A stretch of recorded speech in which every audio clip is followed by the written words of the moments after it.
अस्सलाम वालेकुम। I am Amar from पाक बर्ड्स। मुझे उम्मीद है आप सब ठीक ठाक होंगे। दोस्तों, इस दफ़ा जो मैंने टॉपिक चुना है जिसके ऊपर मैंने बात करनी है वो है कि means of inheritance, in specifically fishery की बात कर रहा हूँ मैं। मकसद इसका क्या था? मकसद इसका ये है कि एक तो फ़िशरी वैसे ही बहुत कॉमन है और पाकिस्तान में फ़िशरी की ही ज़्यादा की जाती है डिमांड। सेकेंडली, हर बंदा सवाल करता है जी ऑफलाइन किस तरह से काम करता है, किस तरह बनता है। मतलब हर लोगों के फ़ोन आते हैं, वो पूछें जी सर ऑफलाइन बनाना है कैसे बनाएं, कोई वर्किंग बताएं, क्रॉसेस बताएं। तो मैंने कहा यार ये debate once and for all ख़त्म कर देते हैं। वो ऐसे ख़त्म हो जाएगी जब ये वीडियो बनेगी और बाय द एंड ऑफ, जब तक आप इस वीडियो के एंड पे पहुंचेंगे तो उस वक्त तक काफ़ी हद तक आपको तकरीबन तमाम जो म्यूटेशंस हैं उनकी जेनेटिक वर्किंग की समझ आ जाएगी आपको कि किस तरह से काम कैसे करती हैं जेनेटिक्स, और फिर आप लोग खुद से उसको बना पाएंगे।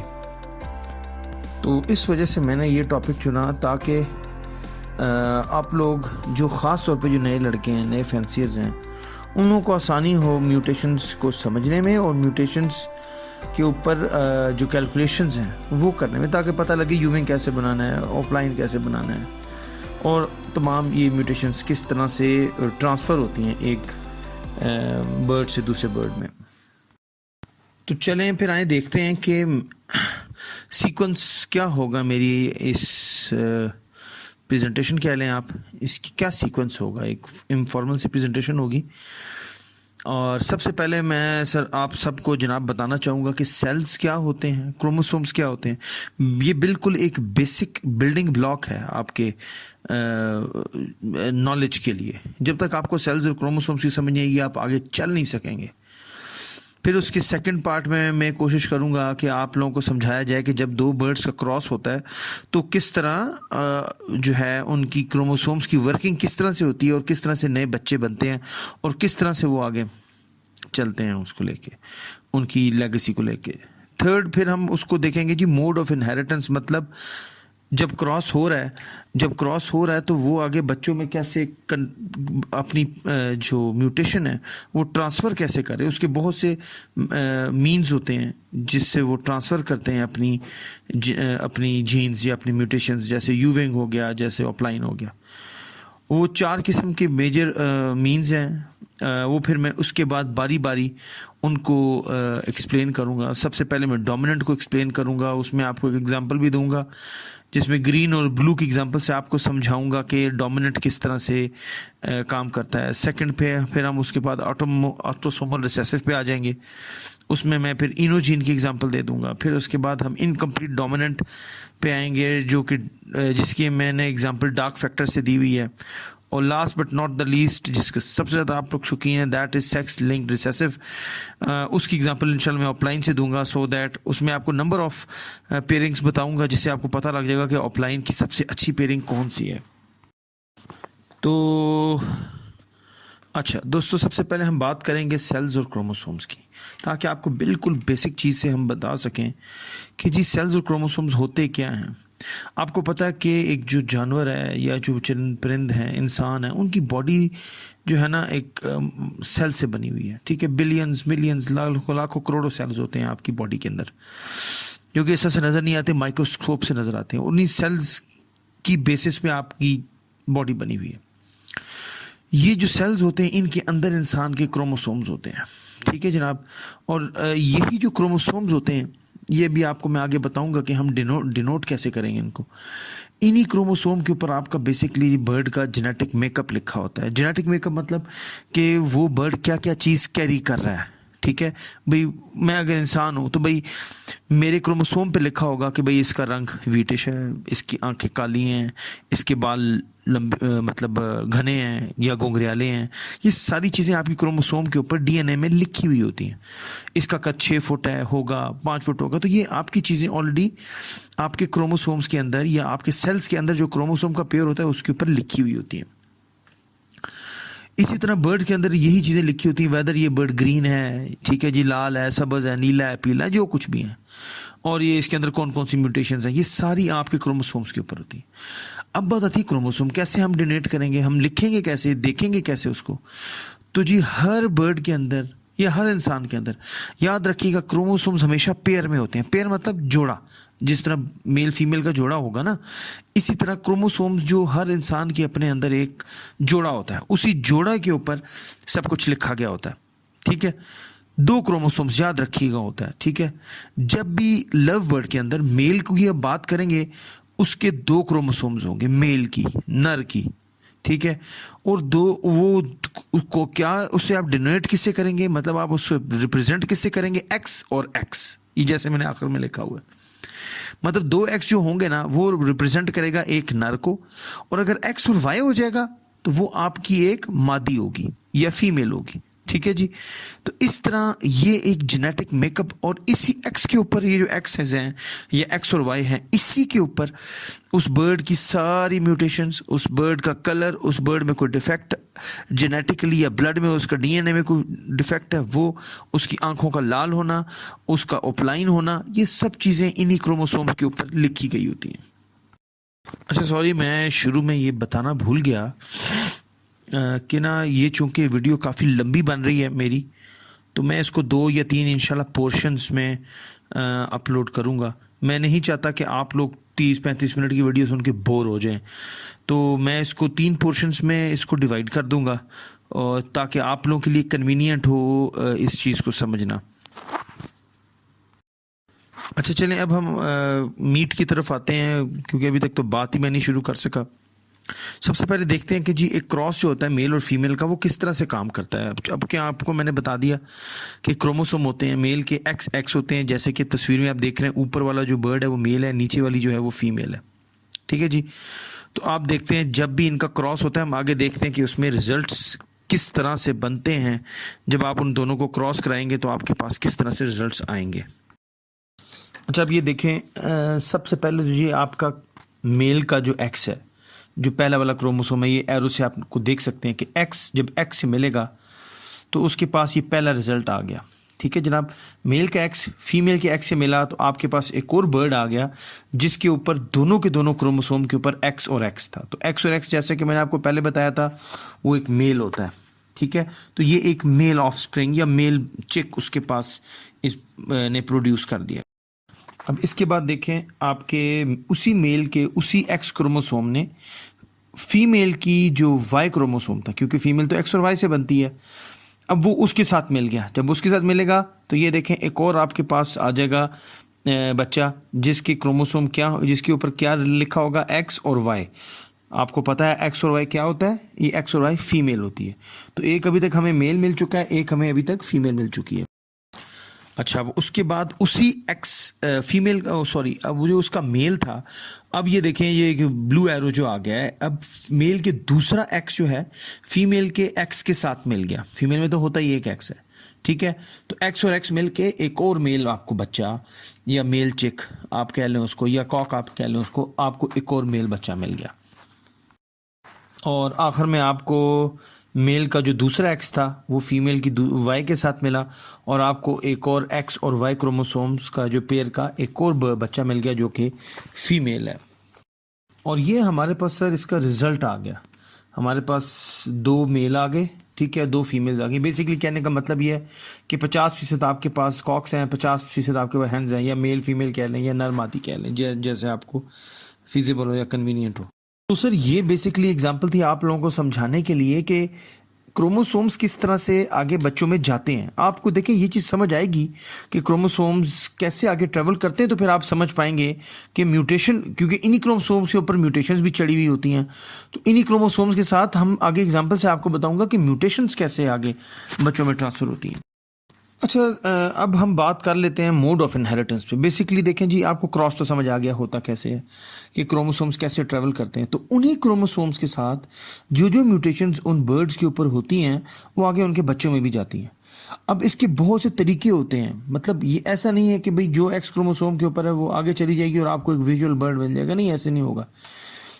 तो बेसिकली हर म्यूटेशन की टाइप होती है, 4 किस्म की टाइप्स हैं। आप उनको मोड ऑफ इनहेरिटेंस भी कह सकते हैं, आप उनको कह सकते हैं कि म्यूटेशन की टाइप्स हैं, मतलब म्यूटेशंस के ट्रैवल करने का या ट्रांसफ़र होने का एक टाइप है। उसमें 4 मेजर म्यूटेशंस होती हैं, टाइप्स होती हैं। एक डोमिनेंट होती है, जो कि आपको ग्रीन से आपको पता लगता है ग्रीन एक डोमिनेंट म्यूटेशन है। ये एग्जांपल है, आगे इंशाल्लाह क्लियर हो जाएगा आपको। फिर एक इनकम्प्लीट डोमिनेंट है, ये यूविंग आपकी इनकम्प्लीट डोमिनेंट है, और भी बहुत सी है, डार्क फैक्टर है, ये भी आपको इंशाल्लाह आगे क्लियर करेंगे। फिर एक ऑटोसोमल रिसेसिव है, या नॉन सेक्स लिंक्ड रिसेसिव कह सकते हैं आप उसको, रिसेसिव भी हम उसको कहते हैं, ठीक है जी। वो हम आपको इनो जीन से आपको समझाऊंगा मैं आगे इंशाल्लाह। ये इनो एक एग्जांपल है। फिर आपके पास एक सेक्स लिंक्ड होती है, आप उसको सेक्स लिंक्ड रिसेसिव भी उसको कहते हैं आप, ठीक है जी। ये लव बर्ड्स में ऑफलाइन जो है वो सेक्स लिंक्ड होती है। कई बर्ड्स में जो इनो वो भी सेक्स लिंक्ड हो सकती है। खैर ये आगे आपको चारों चीज़ें मैं बताऊंगा, तब आपको एग्जैक्टली समझ आ जाएगी कि ये म्यूटेशंस काम कैसे करती हैं। फिर यहाँ पर एक बड़ी इंपॉर्टेंट चीज़ है जो आप सबको समझना चाहिए, वो होती है जी विजुअल और स्प्लिट। जी विजुअल और स्प्लिट होता क्या है, और जी ये ब्लड विजुअल है, ये ब्लड स्प्लिट है। आज ये चीज़ आपको मैं क्लियर कर दूं, बिल्कुल ये नए लड़कों के लिए या नए बंदों के लिए जो इस फील्ड में आना चाह रहे हैं उनके लिए। जो भी बर्ड एक म्यूटेशन को कैरी कर रहा है, कोई म्यूटेशन अपने क्रोमोसोम में कैरी कर रहा है, और वो म्यूटेशन नज़र भी आ रही है, ठीक है जी, नज़र देख हमारी आंखों को नज़र आ रही है, तो वो बर्ड उस म्यूटेशन का विजुअल है, ठीक है जी। इसको साइंसी टर्म्स में होमोजाइगोस भी बोलते हैं, ठीक है। अब स्प्लिट क्या है, अब स्प्लिट भी थोड़ा सा ही फर्क है। होता क्या है कि वो कोई भी बर्ड, जो बर्ड कोई म्यूटेशन को कैरी तो कर रहा हो अपने क्रोमोसोम में, मगर वो आपकी ज़ाहिरी तौर पे आपकी आंखों को नज़र ना आ रही हो। मैं फिर कहता हूं, वो बर्ड उस म्यूटेशन को कैरी कर रहा हो, उस जीन को कैरी कर रहा हो अपने क्रोमोसोम्स के अंदर, मगर आपकी आंखों को नजर ना आ रही हो, वो बर्ड उस म्यूटेशन का स्प्लिट है। मतलब वो कैरी कर रहा है, साथ लेके चल रहा है, मगर आपको दिखा नहीं रहा कि मेरे अंदर ये, आंखों को नहीं दिखा रहा। वो जब आप टेस्ट ब्रीड करेंगे तो आपको पता लगेगा, या कुछ होते हैं आइडियाज हो जाते हैं पुराने बंदों को। इसको हम स्प्लिट भी बोलते हैं और हम इसको हेट्रोजाइगस भी बोलते हैं। तो हमारे पास दो किस्म के बर्ड्स होते हैं, विजुअल या स्प्लिट, या दूसरे अल्फाज में साइंसी इस्तिलाह में होमोजाइगस और हेट्रोजाइगस। ये बड़ी इंपॉर्टेंट चीज़ें हम सबको पता होना चाहिए। अच्छा, सबसे पहले से जनाब जो आ जाती है ना, जो मोड ऑफ इनहेरिटेंस है, मैंने बताया था 4 है, उनमें सबसे पहले और जो मेन है ना सर, वो जनाब है जी डोमिनेंट, ठीक है जी। डोमिनेंट म्यूटेशन या डोमिनेंट जीन क्या होती है, ये समझना हम सबके लिए बहुत ज़रूरी है सर। इसमें 3 बेसिक पॉइंट्स होते हैं, याद रखना डोमिनेंट में। अब आपको पता है क्रोमोसोम्स किस तरह से काम करते हैं, और हर बर्ड में 2 क्रोमोसोम्स होते हैं, ठीक है जी। जब भी इन दोनों क्रोमोसोम्स के ऊपर में से किसी एक में भी, ठीक है, किसी एक में वो जीन या वो म्यूटेशन हो और वो आपकी आंखों को नज़र आ जाए, ठीक है, वो डोमिनेंट म्यूटेशन होती है। मैं दोबारा इस बात को क्लैरिफाई करता हूँ। कहने का मतलब ये है कि जी 2 क्रोमोसोम है, एक्स और एक्स, एक मेल था, ठीक है, और एक म्यूटेशन थी ग्रीन एक म्यूटेशन है, ठीक है, ब्लू एक म्यूटेशन है। ग्रीन वैसे म्यूटेशन तो नहीं है, मगर चले हम उसको कलर म्यूटेशन में कंसिडर करते हैं। तो अगर वो ग्रीन एक्स और एक्स 2 क्रोमोसोम है, उनमें से किसी एक के ऊपर वो ग्रीन आ गई, ठीक है, और दूसरी पे फॉर एग्जांपल ग्रीन नहीं है, कोई और म्यूटेशन है, पार ब्लू है, टर्कोइज है, ब्लू है, मैं कहता हूँ लाल है, कोई और कलर है, ठीक है, तो इन दोनों में से जोन सी दूसरे को सप्रेस करके आपकी आंख को नजर आ जाएगी, वो डोमिनेंट जीन होगी, ठीक है। अगर दोनों क्रोमोसोम के ऊपर नहीं है, सिर्फ एक के ऊपर है, उसके बावजूद वो आपकी आंख में नजर आ रही है, आपकी आंख को नजर आ रही है, ये डोमिनेंट जीन होती है, ठीक है जी। इसमें एक दूसरा पॉइंट है, याद रखिएगा कि जब भी आप 2 पेरेंट्स को लगाएंगे आपस में, 2 बर्ड्स को आपस में पेयर अप करेंगे, ठीक है, और किसी एक पेरेंट के अंदर वो डोमिनेंट जीन मौजूद होगी, ठीक है, मैं फिर दोहरा रहा हूँ, जब भी 2 बर्ड्स को आप आपस में पेयर अप करेंगे और वो डोमिनेंट जीन मौजूद होगी किसी एक पेरेंट में, ज़रूरी नहीं है दोनों में हो, और वो बच्चों के अंदर नज़र आ जाए, ठीक है, मतलब बच्चों में विजुअली वो विजुअल ऐसे बच्चे प्रोड्यूस करे। फॉर एग्जांपल अगर ग्रीन और ब्लू एक साथ लगा रहे हैं और जब बच्चे आप पैदा हो रहे हैं तो वो सारा ब्लू जब उसमें नज़र आएंगे, तो इसका मतलब क्या है, जो ग्रीन है वो एक डोमिनेंट जीन है, ठीक। इसी तरह बाकियों के लिए भी। इसका एक और पॉइंट है, याद रखिएगा, जोन से भी डोमिनेंट म्यूटेशन होती है उसका कभी स्प्लिट नहीं होता, ठीक है, ये इनकम्प्लीट डोमिनेंट के लिए भी दिस होल्ड्स ट्रू। खैर वो बाद में आएगा, उसको भी बता दूंगा। ये 3 पॉइंट्स आपने अपने जहन में रखने हैं जब भी आप डोमिनेंट म्यूटेशन को लेके कोई भी पेयरिंग करने की कोशिश कर रहे हैं। तो जनाब अब हम देखते हैं कि ये डोमिनेंट काम कैसे करता है। ये हम आपको एग्जांपल से मैं अब समझाऊंगा ताकि आपको बेहतर तौर पे पता लगे कि क्या चीज़ है। सो ये 2 बर्ड्स हैं, लेफ्ट पे आपको एक ग्रीन बर्ड है, ठीक है जी, राइट पे आपका ब्लू बर्ड है जो कि एक फीमेल है। मेल के ऊपर एक्स और एक्स होता है, आपको पहले पता है क्रोमोसोम्स में। दोनों के ऊपर ग्रीन है क्योंकि एक ग्रीन बर्ड है, ठीक। और जो आपकी फीमेल है उसके ऊपर एक्स और वाई है, ठीक है, और वो ब्लू बर्ड है और उसके ऊपर दोनों एक्स और वाई दोनों क्रोमोसोम्स के ऊपर ब्लू जीन वो कैरी कर रहा है कलर की। अब इस मेल का जो पहला वाला एक्स क्रोमोसोम है वो अपने ब्लू के एक्स क्रोमोसोम के साथ मिला, तो एक्स और एक्स एक मेल बच्चा बन गया। मगर अब ये देखें कि वो अब दोनों अपने साथ लेके क्या गए हैं। मेल का जो एक्स है वो अपने साथ ग्रीन ले गया और फीमेल का एक्स अपने साथ ब्लू ले गया। तो इसका जो बच्चा है उसमें दोनों कलर आ गए, ग्रीन भी आ गया, ब्लू भी आ गया, ठीक है। इसके बाद इसी मेल का जो दूसरा एक्स था वो फीमेल के, आप ये देख सकते हैं, मेल के साथ लगा और आपको एक और मेल बच्चा मिल गया। इधर से भी मेल एक्स जो था वो ग्रीन ले गया अपने साथ कलर, और जो फीमेल का एक्स था वो अपने साथ ब्लू कलर ले। अच्छा, और अब आपको उसके बाद एक और मिल गया, फीमेल मिल गई जो कि मेल के एक्स के साथ और जो ये फीमेल है ब्लू वाली उसके वाई के साथ मिली। और अब आपको एक्स वाई फीमेल ब्लू मिल गई, मगर इसमें भी ग्रीन मेल से आ रहा है और ब्लू फीमेल से आ रहा है। और इसी तरह आपको ग्रीन का जो सेकंड वाला था आपका क्रोमोसोम एक्स वाला मेल का, वो लगा फीमेल की वाई के साथ, और ये एक और आपको फीमेल मिल गई एक्स और वाई के साथ, और उसका भी ग्रीन और ब्लू, उसने दोनों जीन्स कैरी कर लिया। तो इस तरह हमारे पास फाइनल रिजल्ट क्या आया? हमारे पास फाइनल रिजल्ट आ गया जी, आप ये देखें, लेफ्ट साइड पे दोनों के दोनों मेल्स हैं, राइट साइड पे दोनों की दोनों फीमेल्स हैं, ठीक है। और ये सारे के सारे green blue green blue green blue green blue हैं, कोई भी ग्रीन ग्रीन या ब्लू ब्लू नहीं है, ठीक है। और ये सारे के सारे, अब इसमें डोमिनेंट ग्रीन बेसिकली डोमिनेंट है और ब्लू बेसिकली रिसेसिव है। ये इंशाल्लाह आगे आपको इसके बाद रिसेसिव का ही बताऊंगा, रिसेसिव क्या होता है। तो चूंकि ग्रीन डोमिनेंट है तो आप जो बर्ड देखेंगे वो एक ग्रीन कलर का बर्ड होगा, ठीक है। तो वो जो बर्ड है देखने में तो ग्रीन है, ठीक है, और वो सिर्फ एक क्रोमोसोम के ऊपर है, वो फिर भी नजर आ रहा है। तो ग्रीन बेसिकली क्या है? एक डोमिनेंट जीन है। अब ये जो ग्रीन बर्ड आपको रिजल्ट में मिल रहे हैं सारे के सारे, ये सारे के सारे क्या हैं? ये आपके ग्रीन स्प्लिट ब्लू हैं, ठीक है। स्प्लिट ब्लू इसलिए क्योंकि ब्लू, मैंने आपको बताया था रिसर्च में कि ब्लू नजर नहीं आ रहा मगर वो कैरी तो कर रहा है, ठीक है, एक क्रोमोसोम के ऊपर कैरी कर रहा है। और वो ग्रीन इसलिए है क्योंकि नजर देखने में ग्रीन है। तो ग्रीन एक डोमिनेंट जीन है, ब्लू एक रिसेसिव जीन है, और वो ब्लू इस वजह से नजर नहीं आ रही क्योंकि वो रिसेसिव और सप्रेस हो गई है ग्रीन के अंडर आके। अच्छा, इसका अब चूंकि मेरी वीडियो काफ़ी लंबी होगी, ऑलरेडी 17.5 मिनट की हो चुकी है, तो मैंने इसलिए इसको आपको शुरू में बताया था कि मैं इसको 2 हिस्सों में तकसीम करूँगा। तो यहाँ तक मेरा पहला हिस्सा ख़त्म होता है जिसमें आपको रिसेसिव का थोड़ा सा आइडिया दे दिया और डोमिनेंट आपको तकरीबन समझा दिया, ठीक है।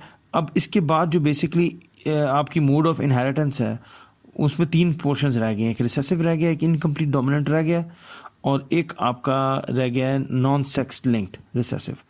इंशाल्लाह अगले पार्ट में मैं जल्दी अपलोड कर दूंगा। अगले पार्ट में इंशाल्लाह मैं इन तीनों को कवर करूंगा और उसमें आपको इंशाल्लाह ऑफलाइन, डार्क फैक्टर, इनो की एग्जांपल्स के साथ इंशाल्लाह आपको एक्सप्लेन करूंगा। और मुझे उम्मीद है कि इसके बाद आपको जो है ना खुद से इन म्यूटेशंस को कैलकुलेट करने में और इनके जो ऑफस्प्रिंग्स हैं, जो बच्चे हैं, आपको खुद अंदाज़ा हो जाएगा जब भी आप कोई पेयर लगाएंगे कि यार ये मैं दोनों लगा रहा हूँ तो मेरे पास किस किस्म के बच्चे आएंगे। एंड स्टे ट्यून्ड, चैनल को ज़रूर सब्सक्राइब करें ताकि आप लोगों को जब भी मैं कोई इस किस्म की वीडियो अपलोड करूं आप लोगों को जल्द से जल्द पता लगे, और आप लोगों से मुझे मोटिवेशन मिले सो दैट मैं इस किस्म की वीडियोस बनाता रहूं। Thank you very much, and I am uploading the second video very soon.